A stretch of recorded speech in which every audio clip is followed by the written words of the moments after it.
네, 저희 다사랑교회 오신 거 환영합니다. 오늘도 말씀으로 여러분의 삶 속에 하나님이 이루어가며 또 하나님의 나라가 서가시는 귀한 하나님의 백성들의 삶이 되시기를 축원합니다. 고맙습니다. 자, 오늘 성령 강림 주일입니다. 예전 색깔이 빨간색이에요.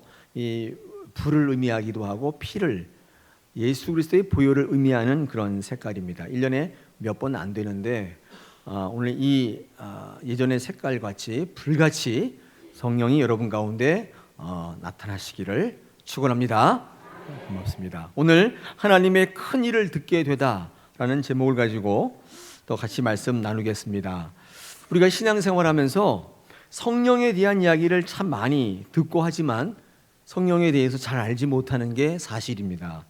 성령에 대한 가장 큰 오해가 뭔가 하면요, 성령을 어떤 힘이나 능력이나 기운으로 이렇게 생각하는 경향이 있습니다. 성령님은 하나님이시죠. 할렐루야. 하나님은 힘 있는 분이기는 하시지만 하나님 정의를요, 힘 이렇게 하면 곤란하죠. 하나님이 능력 있는 분이기는 하신데 하나님을 능력 그 자체로 정의하기는 좀 어렵습니다. 하나님을 힘이나 능력으로 정의하는 분들이 계시는데 그게 왜 위험하냐면요, 그분에게 있어서 하나님은 수단이고 방법이 될 것이기 때문에 그렇습니다. 하나님은 우리의 창조주이시고, 다시 말하면 하나님은 우리가 존재하는 목적이 되시는 줄 믿습니다. 하나님은 그 어떤 이유든지 우리의 수단과 방법이 아니라 여러분 인생 여러분 뜻대로 살아가는데 도움을 주는 도우미가 아니라 하나님은 저와 여러분의 목적인 줄로 믿습니다. 여러분, 그러므로 예수 그리스도를 주로 고백하는 모든 성도들 안에는 성령이 늘 내주에 계심을 믿으시기를 축원합니다. 할렐루야. 여러분 다 예수님을 구주로 믿으시죠? 고백하셨죠? 여러분 안에 성령이 계신 줄 믿기를 바랍니다. 할렐루야. 여러분, 예수님이요 세례를 받으시는 장면이 마태복음 3장에 기록되어 있습니다. 예수님이 세례를 받는 것은 굉장히 중요한 의미를 가지고 있습니다. 여러분, 예수님께서 세례를 받으실 때 중요한 의미 중에 하나가, 여러 가지가 있지만 그 중에 하나가 어떤 것인가 있냐면, 예수님께서 세례를 받으시면서 우리에게 보여주셨듯이 놀라운 사실이 하나 있습니다. 하나님의 뜻대로 예수님께서 살아가기로 결정하는 순간, 하나님의 뜻에 합당하게 살아가려고 하는 순간, 이 세례 받으실 때 삼위일체 하나님을 경험하게 된다는 사실을 우리에게 보여주고 계십니다. 예수님이 세례를 받으시는 여러 가지 의미 가운데 중요한 의미 중에 하나가 그겁니다. 마태복음 3장 13절로 17절 한번 펴보시기 바랍니다. 우리 마태복음으로 한번 가보겠습니다. 마태복음 3장 13절에서 17절, 예수님이 세례받는 장면을 제가 한번 읽어보겠습니다. 여러분 눈으로 확인해 주시기 바랍니다. 마태복음 3장으로 가겠습니다. 13절로 17절의 말씀 제가 읽겠습니다. 이때에 예수께서 갈릴리로부터 요단강에 이르러 요한에게 세례를 받으려 하시니, 요한이 말려 이르되 내가 당신에게 세례를 받아야 할 터인데 당신이 내게로 오시나이까? 예수께서 대답하여 이르시되 이제 허락하라. 우리가 이와 같이 하여 모든 의를 이루는 것이 합당하니라 하시니, 이에 요한이 허락하는지라. 예수께서 세례를 받으시고 곧 물에서 올라오실새 하늘이 열리고 하나님의 성령이 비둘기같이 내려 자기 위에 임하심을 보시더니 하늘로부터 소리가 있어 말씀하시되 이는 내 사랑하는 아들이요 내 기뻐하는 자라 하시니라. 아멘. 여러분, 오늘 예수님이 세례받는 장면인데, 예수님은 세례를 받으실 필요가 없는 분이시잖아요. 죄가 없는 분이기 때문에 물로 씻고 이렇게 할 필요가 없는 분이신데 예수님께서 세례를 받으십니다. 이 세례를 받으실 때 예수님께서 세례요한에게 세례를 요청했더니 세례요한이 거절합니다. 당신이 어떻게 세례를 받습니까? 이렇게 얘기할 때 15절에 보니까 예수님께서 허락하라고 말씀하시면서 이렇게 하는 게, 내가 공생애를 시작하는데 이렇게 하는 게 의를 이루는데 합당하다. 그러니까 하나님의 의를 이루기로 결정하고 그렇게 살아가기로 결정하고 세례를 받으실 때 어떤 일이 일어나는가? 삼위일체 하나님께서 임재하시는 것을 체험하게 됩니다. 성자 하나님이 물 위에 올라오실세, 그러니까 죄 씻음의 용서하심이 있고 성령 하나님이 임재, 비둘기와 같이 임재하심이 보여지고 또 성부 하나님이 말씀하시는 게 들려요. 예수 그리스도가 이 세례를 받으실 때 하나님의 뜻에 합당하게 살기로 결정했을 때 이 삼위일체 하나님이 임재하신다는 사실을 우리는 이 본문을 통해서 알 수 있습니다. 더불어서 우리도 예수 그리스도의 모범을 본받아서 세례 받을 때 이와 같이 삼위일체 하나님의 임재를 체험케 될 수 있는 줄 믿습니다. 할렐루야. 그러니까 하나님을 구주로 고백하면서 여러분 세례를 받으셨다면 여러분 안에 성령이 계세요, 안 계세요? 계시는 줄 압니다. 다만 우리가 성령과 동행하고 있지 않아요. 오늘도 우리가 성령의 인도하심을 받지 않았다면 이 예배하는 자리에 결단코 나오지 못할 겁니다. 이 예배하는 자리가 우리 인간의 의지와 결단으로 이렇게 나올 수가 있는 자리가 아니죠. 이 자리에 여러분께서 안 나오셨더라면 얼마든지 다른 일을 추구할 수 있는, 세상에 유익이 많기 때문에 정말 하나님의 영이 여러분 이 예배 자리에 생명의 자리에 인도하지 않았더라면 여러분 발걸음이 결단코 이리로 오지 못할 거예요. 주님께서 오늘도 우리 안에 내재하신 성령께서 여러분의 발걸음을 이 자리로 인도하시는 줄로 우리는 믿습니다. 여러분, 그러므로 이런 생각을 좀 해요. 이미 예수 믿는 이들이 따로 성령을 받기 위해서 별도로 무엇을 하는 것은 내 안에 이미 계신 성령의 존재를 잘 모르기 때문이라고 생각이 됩니다. 예수를 믿고 구원받았지만 여전히 구원받은 이답게 살지 못하고 내 뜻대로, 내 주장대로, 내 생각대로 살아가기 때문이에요. 성령께서 다스리는 삶을 살지 못하고 내가 나를 주장하는 삶을 살기 때문에 그렇지. 여러분, 내 안에 이미 성령께서 계시고 성령께서 우리를 주장하기를 원하신다는 것입니다. 할렐루야. 네. 우리는 늘 성령과 함께 살아가기를 구하셔야 돼요. 우리는 늘 성령과 함께 동행하기를 훈련해야 한다는 사실입니다. 우리가 그러지 못할 때 우리는 성령과 무관하게, 무력하게, 또 두려운 삶을 살아가는 그런 삶을 살 수밖에 없습니다. 충분히 그럴 수 있다고 생각이 됩니다. 오늘 성경 말씀은요, 사도행전 2장의 말씀은 배경이 좀 있습니다. 오늘 성경 말씀을 통해서 이 성령 강림 주일에 우리에게 말씀하는 성령이 어떤 것인지를 같이 한번 좀 나눠보기를 원합니다. 오늘 말씀의 배경은요, 예수님께서 이제 십자가에 돌아가시고 부활하셔서 승천하셨어요. 예수님이 부활 사건이 온 유대에 퍼졌고 많은 사람들이 예수님을 믿는 사람들이 이제 숫자를 더해 가자 이 유대교의 핍박과 박해가 날로 심해지고 있는 상황이었습니다. 더 이상 예수를 믿기가 어려운 형편이었어요. 많은 예수 믿는 사람들이 이제 예루살렘의 한 장소에 모여 있었습니다. 그 이제 배경을 말씀하고 있는데 우리는 보통 마가의 다락방이라고 하는데 마가의 다락방이 왜 마가의 다락방인지 잘 모르겠습니다만은 오순절 이 성령 강림 사건이 마가의 다락방에서 일어났다고 말씀들을 많이 하는데 제가 찾아봤더니 마가의 다락방이라는 근거가 별로 없는데 왜 마가의 다락방이라 그러는지 잘 모르겠어요. 누구 혹시 아세요? 왜 마가의 다락방인가? 제가 아무리 성경을 뒤져봐도 그렇지 않은데 이게 왜 그럴까 생각해 봤더니 이 마가의 집이 예루살렘에 있었대요. 그리고 마가복음 보니까 최후의 만찬을 이 다락방에서 했다고 그래요. 이 두 개가 이렇게 짬뽕된 게 아닌가 싶어요. 마가의 다락방이라고 하는 것은 좀 근거가 없는 거, 그냥 추측일 뿐인 것 같고요. 오늘 예루살렘에 모여 있을 때, 어떤 한 장소에 모여 있을 때 성령의 강한 체험을 하게 되는 것입니다. 오늘 본문은요, 예수님 승천 이후에 예루살렘에 모여있던 예수의 제자들이 경험했던 아주 강력한 성령 체험을 소개하고 있습니다. 자, 이런 강력한 이 성령 체험은 어떻게 일어나는가? 이미 예수 믿고 성령이 우리 안에 있는 거 알고 있는데, 우리는 알고 있는데 이거 알지 못해서, 성령이 내 안에 계심을 알지 못해서 무력하게 살아가고 두려움에 살아가는 많은 사람들의 삶 속에, 그 당시 많은 사람들의 삶 속에 성령은 어떻게 임재하시는가? 두 가지 차원에서 말씀을 좀 같이 나누기를 원합니다.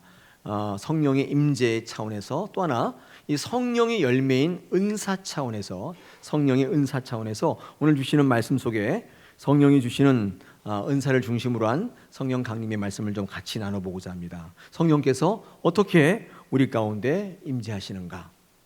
첫째는요, 성령은 우리가 주의 말씀을 믿고 기다릴 때 발견되어지고 체험되어진다고 오늘 성경 말씀에서 이야기합니다.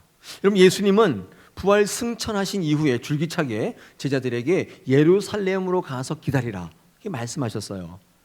누가복음 22장에 보니까 49절에 이런 말씀 기록되어 있습니다. 볼지어다 내가 내 아버지께서 약속하신 것을 너희에게 보내리니 너희는 위로부터 능력으로 입혀질 때까지 이 성에 머물라 하시니라.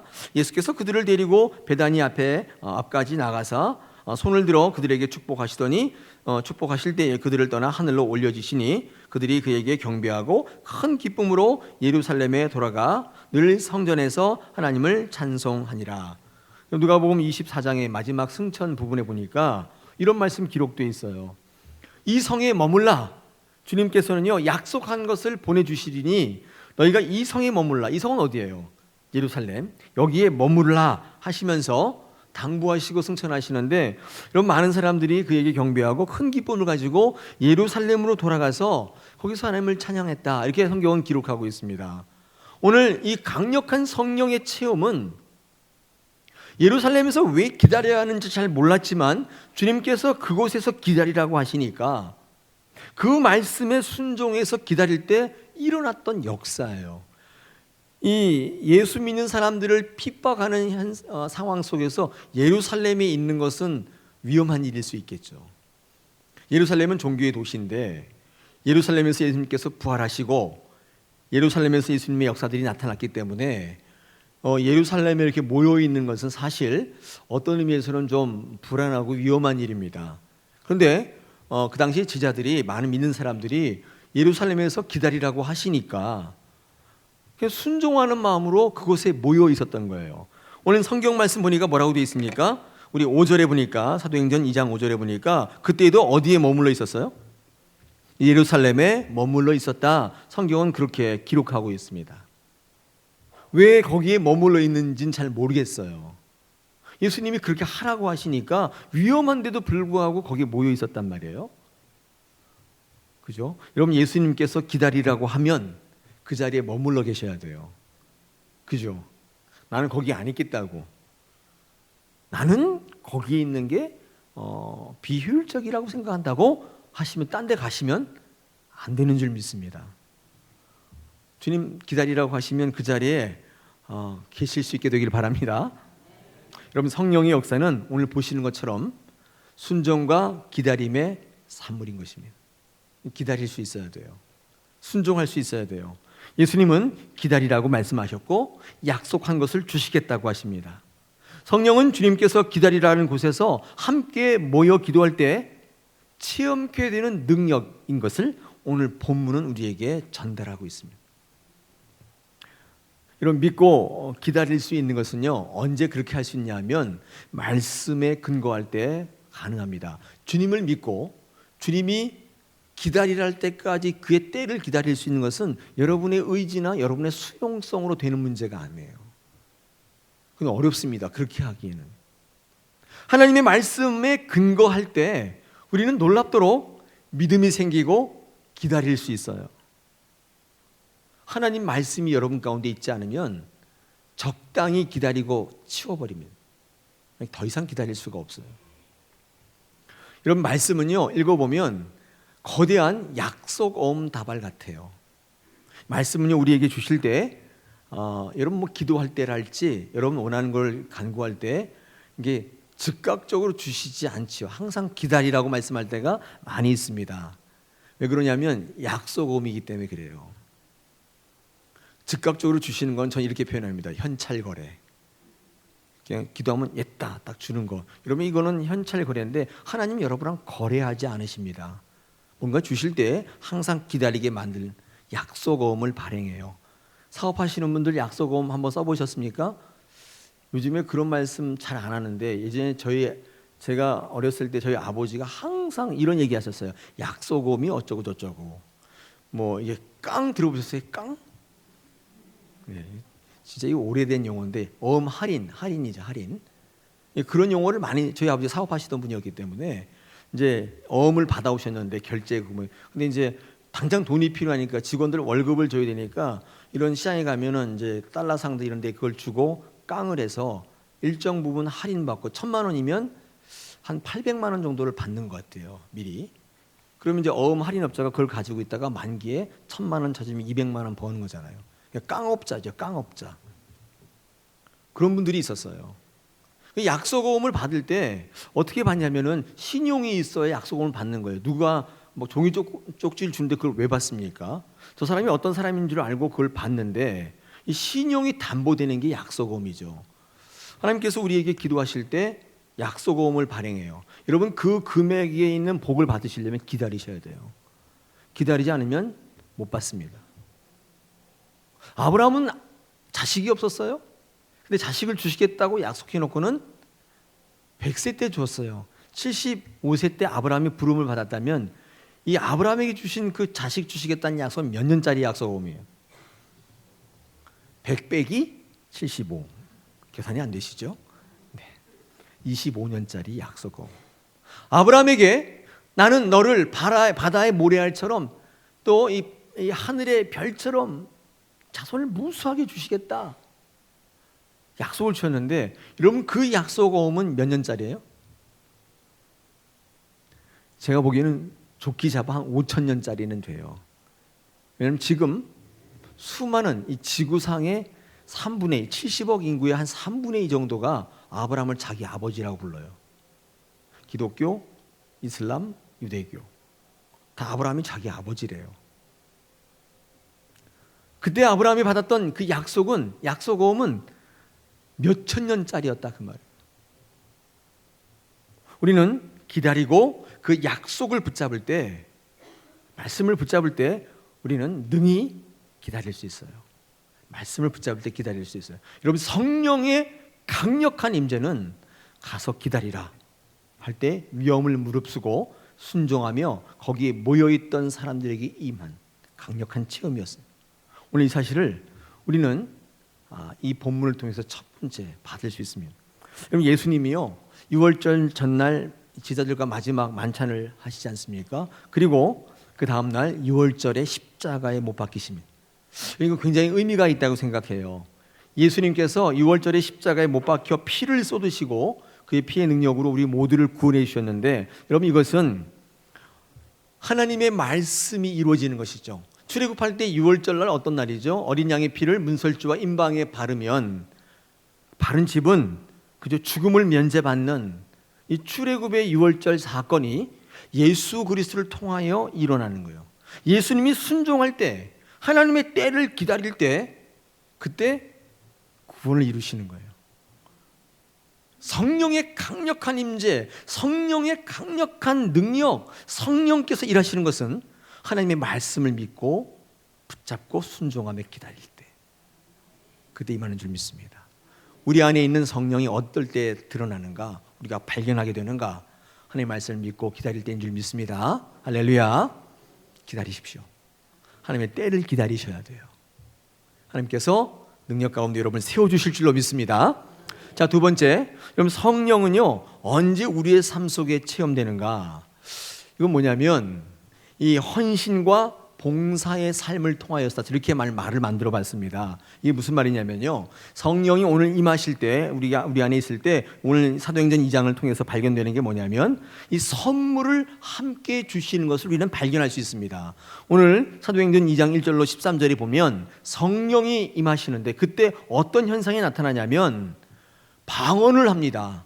방언을 하게 되는데 성령이 임하실 때 나타나는 특징 중에 하나가 이 선물을 주신다는 거예요. 이 선물을요 우리는 은사라고 합니다. 은사를 받게 되는 거예요. 성령이 임하실 때 은사를 주시는 이유는 간단해요. 여러분 성령은요 하나님의 영은 학교나 회사에 역사하시는 영이라기보다는 교회와 성도에 대하여 역사하는 영이십니다. 그러므로 이 성도와 교회를 위하여 쓰라고 주시는 성령의 선물은 은사예요. 그 은사를 받게 되면 우리는 교회와 성도를 위해서 쓰게 되는 것입니다. 성령의 은사를 통해 사역하는 것을 은사적 헌신이라고 말을 한번 붙여보겠습니다. 은사를 가지고 교회 일을 하는 거예요. 이럴 때 성도와 교회가 어떻게 돼요? 든든히 서가게 되는 것입니다. 여러분, 은사적 헌신은 그래서 나를 위한 것이라기보다는 나도 뭐 교회이고 성도이지만 궁극적으로는 이 성도와 교회, 남들을 위한 것이에요. 그때 이 은사가, 이 성령의 은사를 통해서 다른 분들이 든든히 서가는 것을 목격하게 되는 것입니다. 가끔씩 어떤 분들이 저한테 와서 이렇게 말씀하세요. 교회 일 하면서 기쁘지 않대요. 기쁨이 사라졌대요. 분노하는 것은 아닌데, 화가 나는 건 아닌데 기쁨이 없대요. 그렇게 말씀하시는 분들이 간혹 계십니다. 교회 일을 감당할 때 하나님의 뜻인 거라면 내가 기뻐야 되지 않습니까? 이렇게 말씀하는 분들이 계십니다. 그분은요, 하나님의 뜻인지 아닌지를 어떻게 판단하냐면 내가 기쁘냐 안 기쁘냐, 내 마음이 원하느냐 그렇지 않냐로 아마 판단하시는 것 같아요. 그런 기준이 있는 것 같아요. 물론 그러면 제일 좋죠. 근데 성령의 사역은 성령의 열매로서의 은사적 헌신이라면 내가 기쁘지 않더라도 그것은 하나님의 일이에요. 왜냐하면 아까 제가 말씀드린 것처럼 은사적 헌신은 남들을 위한 거예요. 내가 기쁘라고 하는 게 아니라 남들을 세워주는 거예요. 교회를 든든히 세우는 거예요. 성령의 은사적 헌신은 나의 기쁨이나 나의 유익에 앞서서 남들을 기쁘게 하고 유익하게 하는 것입니다. 여러분 꼭 아셨으면 좋겠어요. 성령이 주시는 은사를 통한 봉사와 헌신은 그래서 교회를 세우게 되고 남들을 위한 것입니다. 내게 기쁨을 주고 만족을 주는 것이라기보다는 다른 성도들을 기쁨 주고 유익을 주는 것이라고 보는 게 맞죠. 내가 기쁘기 위해서, 내 만족을 위해서 교회 일을 하는 것은 아니에요. 내가 기쁘지 않기 때문에 하나님의 일이다, 아니다 이렇게 얘기하는 것은 바람직하지 않아요. 내가 기쁘려고 교회 일을 하는 건 아닙니다. 세상에 있는 봉사는 자기 기쁘려고 하는 것이죠. 자기 의를 위해서 하는 것이지만, 그죠? 물론 남의 도움을 주고 남들을 유익하게 하는 것도 있지만 기본적으로 내 만족이 없다면 그 일을 할 수 없어요. 어떻든지 그거라도 있어야 돼요. 내 돈을 쓰고 내 뭐. 근데 우리의 이 성령 은사적 봉사는 성령께서 주시는 것은 교회를 세우고 성도를 위한 것이라는 사실입니다. 이 성령의 은사를 가지고 사역하는 사람들의 모습은 이 주변 사람들을 세우는 모습으로 드러나게 되는 것입니다.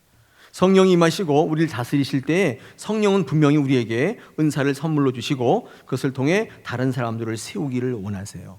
여러분 사역할 때 누군가가 변화되고 있다면 그 신앙생활 잘하고 계시는 거예요. 여러분 주변의 사람들이 기뻐하고 유익을 얻고 있다면 사역 잘하시는 거예요. 근데 교회를 한다고 하는데 나는 기쁘고 좋은데 남들은 별로야. 남들은 매일 이렇게 지적해요. 그 사람 자꾸 피하려고 그래요. 그럼 한번 생각해 보실 필요는 있어요. 내가 사역하면 할수록, 내가 봉사하면 할수록 많은 사람들이 유익을 누리고 교회가 든든히 세워지고 있다면 여러분의 봉사는 성령이 주시는 은사적 사역이 틀림이 없는 거예요. 어떤 분이 저한테 이렇게 물을 수가 있겠죠. 목사님, 그럼 나는 뭡니까? 기쁨 없이 일만 실컷 하고 지치고 힘들어야 하는 존재입니까? 이렇게 물을 수 있겠죠. 내가 기쁨이 없다고 하는데 그러면 이건 뭡니까? 이렇게 물으시는 분이 계실 수 있는데 나는 뭐 복도 못 받고 나는 매일 뭐 이렇게 기분만 언짢고 그래야 되는 겁니까? 물을 수 있습니다. 어떻게 생각하십니까? 여러분 신앙생활할 때 우리 성도들이 받는 유익은요, 제가 볼 때 두 가지 정도의 방법으로 나타난다고 보는데 이 두 가지의 방법을 통해서 하나님께서 우리에게 유익을 주세요. 근데 이 공통된 특징은 공동체 안에서 일어나요. 그 첫 번째가요, 이런 거예요. 누군가의 은사적인 섬김과 사역을 통해 여러분 기쁨을 누리시고 유익을 얻게 될 것입니다.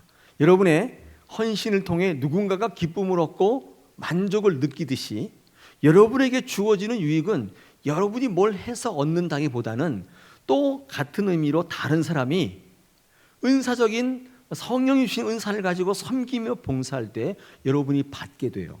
똑같은 원리입니다. 이게 하나님이 우리에게 주시는 영적 공급의 원리예요. 이게 통로의 원리죠. 복은 생산하고 창출하는 게 아니에요. 내 스스로가 복을 만들어내는 게 아니에요. 누군가에게 공급받는 거예요. 이게 복의 통로 아니겠습니까? 창세기 12장 3절에 아브라함에게 하나님께서 이렇게 말씀하시는 것을 우리는 알고 있습니다. 제가 이거를 표준 세번역으로 한번 읽어보겠습니다.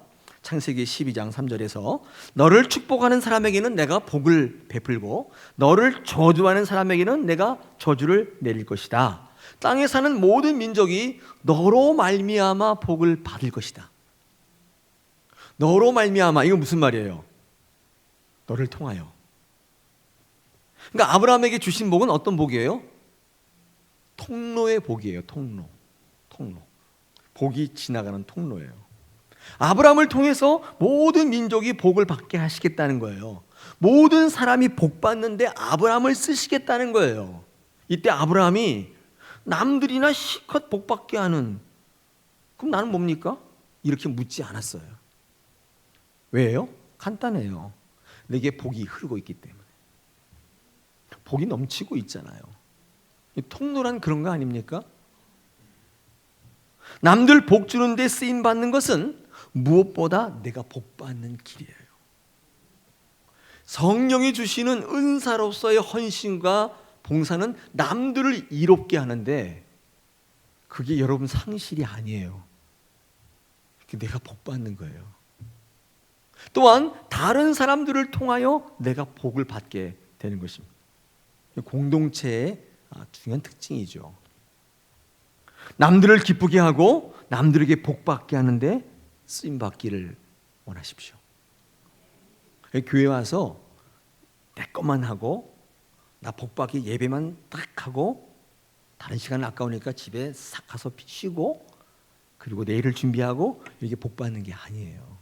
왜 교회는 여러분에게 자꾸 헌신하라고 말씀하고 성령이 충만하라고 말씀하시냐면 여러분 오히려 텅 빈 인생이 되지 않게 하시기 위해서요. 한번 이 경험을 한번 살려보면요. 저도 그래요. 저도 목사 되었지만 청년 때, 집사 때 정말 그렇게 살았어요. 그게 아주 잘 사는 줄 알았어요. 교회 가서 구원을 받아야 되니까 예배는 드리고 그런데 싹 나가서 나 혼자 가서 그때 더 공부도 하고 학원도 다니고 그런 게 승리하는 것인 줄 알았어요. 근데 아무리 그렇게 해도 복 받는 게 아니에요. 복은 내가 만들어내거나 창출하는 게 아니에요. 아브라함에게 말씀하신 것처럼 통로로 쓰임 받을 때 내가 복 받는 거예요. 복이 내게 계속 흐르기 때문에. 남들을 위한 삶을 살면 내가 잘 살게 된다는 것이 성경의 일관적인 목소리예요.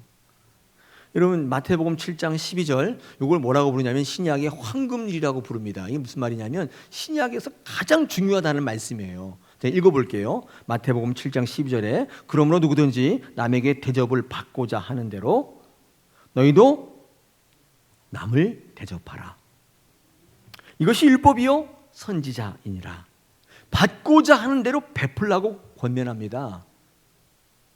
받고자 하는 대로 베풀어야 돼요.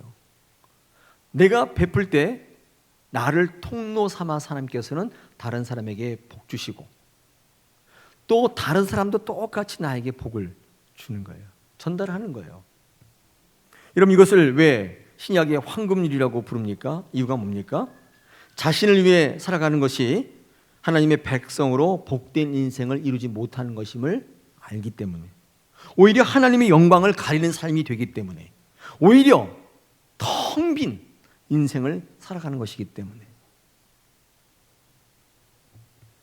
제가 이런 얘기할 때마다 자주 드는 예화가 있는데 우리 교인들 많이 들으셨어요. 그런데 저는 제 헌신이 제 사명이 약해질 때마다 이 글을 봅니다. 볼 때마다 이 각오가 새로워지는데 한번 소개 또 한번 하려고 합니다. 이재철 목사님의 이야기인데 그분이 쓴 책에 이런 얘기가 나와요. 이게 무슨 얘기냐면 이재철 목사님이 목사가 되고 하나님의 사역을 감당하기로 결정했을 때 어떤 결단을 했냐면 사모님과 더불어서 우리는 개인적으로 통장을 갖지 말자 그런 결단을 하셨대요. 그 통장을 다 없애기로. 그러다가 보니까 다음 달에 타는 적금 통장이 있더라는 거예요. 보니까 800만 원짜리. 상당히 큰. 근데 그런 결정을 하고 난 다음에 발견된 것이어서 이 두 분이 고민했대요. 이걸 어떻게 할 건가. 그러다가 이 돈을 찾아가지고 그러면은 신학교에 가서 교학처에 장학금으로 내자. 그렇게 결정을 두 분이 하셨다고 그래요. 그리고 적금을 타가지고 아마 그 장신대 그 교학처에다가 아마 낸 모양이에요. 내고 학교를 내려오는데 이 사모님이 막 우셨대요. 막 우셨대요. 슬퍼서. 너무 아까워서 우셨겠죠. 왜 그런 이상한 약속을 해가지고 10년 동안 입지도 않고 먹지도 않은 모은 건데. 근데 이세철 목사님이 그 사모님 우시는 걸 보면서 이런 생각을 했대요. 하나님 참 신묘막측하신 분이로구나.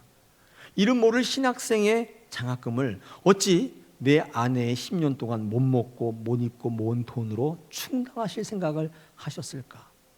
되게 신기하더래요. 근데 뒤이어 또 탁 생각이 떠오르는데 그 깨달음이 있었는데 그렇구나. 그렇다면 나의 쓸 것도 어딘가 누구의 손에 의해 준비되고 있겠구나. 근데 그 사실을 알게 되었대요. 여러분, 이 믿음 없이는 절대로 남을 위한 인생 못 삽니다. 여호와 이레의 하나님, 이 믿음이 있을 때 베푸는 인생 살 수 있어요. 여러분 것을 가지고 다 움켜잡고 살아야 행복할까요? 그게 되게 허무해져요. 그런 인생들이요. 보면 하나님이 주시는 성령의 은사로서의 헌신 봉사를 가지고 살아갈 때 쓰면 쓸수록 풍족해지고 만족과 기쁨이 넘쳐요. 이 믿음이 없이는, 하나님이 내게 공급해 주시고 채워주신다는 믿음이 없이는 남을 위한 단 한 푼, 단 1초도 낼 수 없는 것입니다. 하나님께서 우리에게 복을 어떻게 주세요? 네, 통로로 주시는. 우리가 성령의 은사를 가지고 헌신할 때 그럼 나는 뭡니까? 이렇게 생각하실 필요가 없어요. 여러분, 하나님께서 통로로 사용하셔서 더 많은 복이 있어. 매일 복이 흐르게 하세요. 복은 생각지도 않을 만큼 너무 차고 넘치는 거예요. 그런 인생을 살아가게 하실 줄로 믿습니다. 여러분, 두 번째로 그러면 이 성령의 성도들의 유익과 복은 어떻게 임하는가? 아까 제가 첫째가 이 헌신과 그걸 통해서 나타난다고 말씀하셨는데 했는데, 두 번째는요, 자기 부인을 통해서 성도의 복과 유익이 드러납니다. 이 자기 부인이라는 게 뭐죠? 이 성도의 정체성. 내가 예수 믿는 사람으로서 이 정체성은요, 이 예수님의 제자의 실존은 이 자기 성취나 자기 실현에서부터 이루어지는 게 아니라 예수님은요, 자기 부인할 때 나타난다고 말씀하십니다. 여러분 잘 알고 계시지 않습니까? 마태복음 16장 24절에 보니까 이런 말씀 하시죠. 이 예수께서 제자들에게 이르시되 누구든지 나를 따라오려거든 자기를 부인하고 자기 십자가를 지고 나를 따를 것이다. 이렇게 말씀합니다. 나의 제자가 되고자 한다면, 나를 믿는 성도로서의 삶을 살기를 원한다면 어떻게 하라는 거예요? 자기를 부인하고 자기 십자가를 지라는 거예요. 성도로서의 정체성을 갖고 싶다면, 제자의 실존이 깊어지려면 나를 위해 실현하고 성취하는 것으로 나타나는 게 아니라 자기 부인할 때 그 정체성이 깊어진다는 거예요. 여러분, 자기 부인은 예수님이 자기를 사랑하는 방법이셨어요. 자기 사랑의 방법이에요. 예수님은 자신의 정체성을 언제 깨닫게 되냐면 나를 드러내고 내 성취할 때가 아니라 나를 부인할 때 예수님의 정체가 더욱 분명해졌습니다. 빌립보서 2장 5절로 8절에서 예수님께서 이렇게 말씀하시는 것을 사도 바울이 고백하죠. 제가 읽어보겠습니다. 빌립보서 2장 5절로 8절. 너희 안에 이 마음을 품으라. 곧 그리스도 예수의 마음이니 그는 근본 하나님의 본체시나 하나님과 동등됨을 취할 것으로 여기지 아니하시고 오히려 자기를 비워. 이 자기를 비운다는 건 뭐예요? 자기를 부인했다는 거예요. 하나님이신데 이 땅에 사람으로 오셨다는 것 자체가 부인하는 거예요. 종의 형체를 가지사 사람들과 같이 되셨고 사람의 모양으로 나타나사 자기를 낮추시고 죽기까지 복종하셨으니 곧 십자가에 죽으심이라. 예수님의 사역은 철저히 자기 부인에서부터 시작되었습니다. 예수님은 자기를 알아달라고 사역하신 게 아니에요. 자기를 성취하신 것이 아니라 철저한 자기 부인을 통한 남을 이롭게 하는 사역이었어요. 자기를 비웠어요. 내가 하나님이란 사실을 나중에 뭐 사역의 끝에 막 말씀하셨지만 그 이전에는 다 철저하게 자기를 낮추시고 사람의 모양으로 이 땅에 오셔서 자기를 부인하셨어요. 그러므로 자기 부인은 예수님의 방법으로 나를 사랑하겠다는 거예요. 결단이에요. 예수님을 믿으신다면, 예수 그리스도를 구주로 고백하신다면 그리스도인들에게 있어서 자기 사랑의 방법은 자기 부인인 거예요. 자기를 성취하고 자기를 실현하고 자기 꿈을 이루고, 그게 나를 사랑하는 게 아니에요. 나를 철저하게 부인하는 것입니다. 그러므로 그리스도인들에게 자기 부인과 자기 사랑은 같은 말이에요. 반대말이 아니라 같은 말인 것입니다. 예수님의 십자가 지심은 자기 부인의 결과였어요. 예수님이 내가 메시아다, 이 정체성이 어디서부터 나타났냐면 자기를 부인할 때 더욱 메시아적인 정체성이 강해지신 것이죠. 그래서 십자가를 지러 올라가신 거예요. 생각해 보세요. 자기 부인해가지고 내가 누군지도 모르고 내가 상실된 채 십자가를 지러 올라가신 골고다 언덕을 오르셨습니까? 절대 그게 아니에요. 자기를 부인하는 것은 결국 나를 상실하는 게 아닙니다. 성경에 나와 있는 모든 인물들은요, 철저하게 자기를 부인했어요. 그때 그의 정체성들을 발견한 인물들입니다. 여러분, 성령의 은사적 헌신은요, 우리로 하여금 위로를 주세요. 우리가 성령의 은사를 받아서, 성령이 우리 가운데 임하심으로 우리가 은사를 받아서 그것으로 헌신하고 봉사할 때 남들을 이롭게 하는 것뿐만 아니라 우리에게 위로를 주시는 하나님을 발견하게 돼요. 우리가 살아갈 때 환난과 역경이 없을 수는 없지 않습니까? 뭐 있을 수밖에 없어요. 성도들도 마찬가지예요. 예수 믿으면 아무런 어려움이 없는 것처럼 보이지만 그렇진 않아요. 환난과 역경이 있을 수밖에 없는데 우리가 너무 힘들지만 그래도 살아갈 수 있는 것은 어려움보다는 주님의 위로가 크기 때문이에요. 여러 어려움이 더 크면 못 살죠. 어렵다 하면서도 우리가 살아갈 수 있는 것은 주님의 위로가 크기 때문이에요. 환난이 없기를 기대하는 인생 되지 마시고 주님의 위로하심을 바라보는 인생이 되어야 돼요. 환난은 있을 수밖에 없어요. 오늘 성경 말씀에 성령이 임하실 때 이 은사가 임한 것들을 우리는 발견할 수 있습니다. 이게 바로 방언이 임했는데 저는요, 방언만 임했다고 보지 않아요. 다른 은사들도 있었고 내 안에 발견케 하셨는데, 특별히 성경 말씀에는요, 방언이 이제 소개되어 있습니다. 이 방언의 특징이 뭐냐면 다른 나라 말을 하게 되었다고 성경은 이야기하고 있죠. 6절을 보십시오. 거기에 다른 나라 언어를 말하게 되었다, 이렇게 설명하고 있습니다.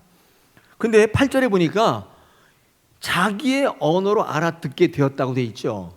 그러니까 이런 거예요. 내가 방언을 하는데 나는 무슨 말인지는 몰라요. 근데 다른 사람들이 내 말을 듣고 무슨 말인지를 알아듣는 거예요. 거기 성경에 지금 각국의 여러 나라의 사람들이 거기 다 모여 있는데 언어가 다 다르니까 이게 무슨 말인지 잘 몰랐는데 성령이 임하시니까, 성령이 내 안에 나오니까 이 방언을 하게 되는데, 은사로 함께 임하게 되는데 이 방언이 터지면서 각 나라의 언어로 이야기하게 되었다. 영어 배운 적 없는데 영어를 막 하는 거예요. 중국어 배운 적 없는데 중국어를 막 하게 되는 거예요. 근데 내가 무슨 말인지 몰라요. 근데 듣는 중국인들은 다 아는 거예요. 신기하지 않습니까? 그들이 서로 소통하게 된 거예요. 알아듣게 된 거예요. 근데 왜 이런 일이 있었을까 제가 한번 성령의 은사적 차원에서 생각해 보면 이렇게 생각이 돼요. 그 은사가요, 나를 위한 것이 아니라 교회와 성도를 위하여 쓰임받기 위해서 주신 거라고 합니다. 여러분, 어떤 결과가 나타납니까? 오늘 이 각 나라 중에서 눈에 띄는 나라 중에 한 나라가 로마입니다. 우리 10절에 보니까 로마로부터 온 나그네들도 거기에 있었다고 되어 있었고요. 그 다음에 조금 위에 올라가면 또 그 위에 9절에 보니까 거기에 여러 나라가 나와 있지만 10절에 애굽과 구레네 같은 나라들도 있었습니다. 애굽은 이 사도 바울이 가보지 않은 나라고, 그리고 이 로마도 간 적이 없어요. 다른 나라들은요, 사실은 이 사도 바울이 여행하면서 다 교회를 세웠던 곳인데, 특히 로마 같은 곳은 사도 바울이 나중에 죄인의 몸으로 끌려갔을지언정 전도하러 간 적이 없잖아요. 여러분, 이 자리에 지금 누가 와 있냐면 로마에 온 나그네도 이 자리에 있었던 거예요. 생각해 보십시오. 이 많은 이방 지역들은요, 예수 그리스도의 십자가 사건을 체험하지 못한 그냥 풍문으로 들은 그런 사람들이에요. 이 사람들에게 이 각국의 언어를 가지고 어떤 것을 이야기했겠습니까? 이 복음을 증거했겠죠. 예수님이 어떤 분이신지, 예수님이 어떤 사역을 했는지 그들이 알아들을 수 있는 언어로 내 안에 계신 성령께서 말씀하게 되었습니다. 여러분, 11절에 보니까 뭐라고 되냐면 각 언어로 하나님의 큰 일을 말함을 들었다고 되어 있어요. 이 성령의 은사는 어떤 결과를 가지고 오냐면 로마의 교회를 세우게 만든 거예요. 이 사도 바울이요, 나중에 죄인의 몸으로 밧줄에 묶여서 로마에 딱 가보니까 거기 교회가 있는 거예요. 교회, 자기는 교회를 세운 적이 없는데 그 누군가가 거기다가 교회를 세운 거예요. 여러분, 성령은 우리 안에 은사를 선물로 주시고 이 은사를 가지고 헌신하고 봉사할 때 복음이 증거되게 하시고 생명이 나타나게 하시는 겁니다. 우리는 이것을 통해서 생명을 살리는 귀한 인생을 살아가는 거예요. 오늘 성령 강림 주일에 우리 안에 내재하고 계신 성령을 쫓아 그 성령의 지배받고 통치받는 삶을 살게 되면 우리로 하여금 어때요? 각종 은사를 드러내게 하시고 주시고 그것을 통하여 성도와 교회를 든든히 세워가게 하시고 생명을 증거하는 삶을 살게 하신다. 우리 다사랑 교회가 그런 교회 되었으면 좋겠습니다. 어저께 우리 바자회에 있는데 역대 큰 규모로 했습니다. 그런데 제가 이렇게 보니까 너무나 열심히 헌신하는 모습을 제가 보았습니다. 이게 세상에서 아르바이트, 헌신, 봉사하는 사람들이 왔잖아요. 그죠? 그분들이 알고 보니까 대학생 봉사 단체래요. 서울대, 숙대 뭐 이렇게 공부 잘하는 청년들인데 저는 아르바이트하고 돈 받는 줄 알았어요. 그게 아니라 봉사하는 아이들이래요. 너무 놀랐어요. 아니, 세상에서도 이런 일이 있구나. 근데 우리 교회 분들이 와서 헌신하는 거 보니까 이런 얘기를 들었어요. 어떤 동네에 있는 아저씨가 와서 이 교회가 이렇게 생겼구만요. 그래서 제가 쓸만한 거 갖다 막 버렸거든요. 쓸모없어 버린 게 아니라 근데 막 다 주워 가시면서 다 가져가시면서 야, 교회가 이런 것도 다 갖다 버리다니 그러면서 다 가져가시더라고요. 참 좋은 거야, 곳이야.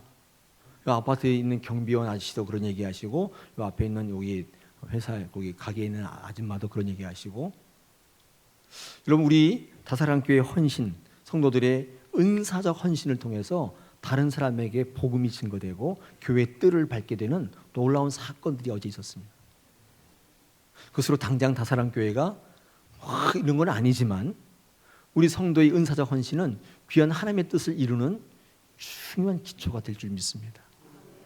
오늘 때마침 성령 강림 주일입니다. 성령의 강림은 은사로 드러나고 하나님의 생명을 전한다는 이 말씀을 꼭 기억하시면서 앞으로도 여러분 헌신적인 삶을 살아가며 생명을 얻으며 복의 통로로 쓰임받는 저와 여러분 되기를 축원합니다. 할렐루야.